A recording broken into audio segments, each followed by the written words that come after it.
Friends, today we are celebrating 77th Republic Day. But do you know what is Republic Day meant for?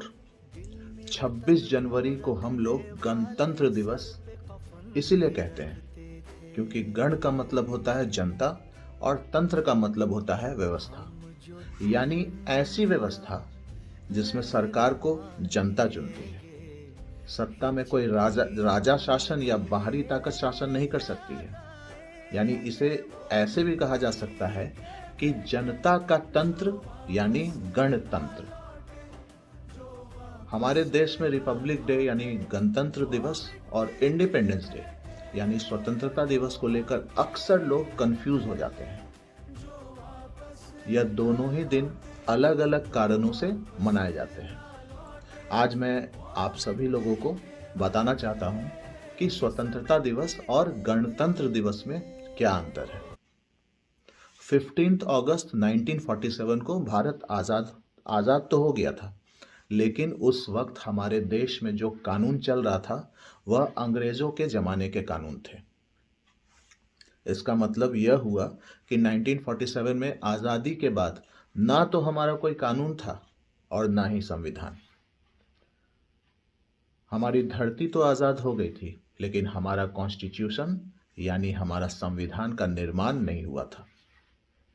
और इसके बाद संविधान बनाने के लिए एक संविधान सभा का निर्माण किया गया। संविधान सभा ने 2 साल 11 महीने और 17 दिन तक मेहनत की और तब जाकर भारत का संविधान यानी कॉन्स्टिट्यूशन तैयार हुआ। और इसके बाद 26 नवंबर 1949 को ही हमारा संविधान बनकर तैयार हो गया था, लेकिन हमारे संविधान को तैयार करने के तुरंत बाद लागू नहीं किया गया, बल्कि 2 महीने इंतजार किया गया, क्योंकि 20 वर्षों पहले 1930 में इंडियन नेशनल कांग्रेस ने पूर्ण स्वराज की घोषणा की थी और इसीलिए उस ऐतिहासिक दिन को सम्मान देने के लिए 26 जनवरी 1950 को संविधान लागू करने का दिन चुना गया। और इसी प्रकार 26 जनवरी 1950 से हमारा देश भारत एक संप्रभु लोकतांत्रिक गणराज्य बन गया। इसका मतलब 15 अगस्त 1947 को हमारा देश आजाद हुआ था, बट हमारा संविधान 26 जनवरी 1950 को पूरे देश में लागू हुआ।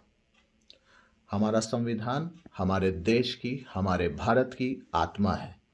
यानी 1947 में शरीर तो हमें मिल गया था, लेकिन आजादी के बाद आत्मा 26 जनवरी 1950 को मिली।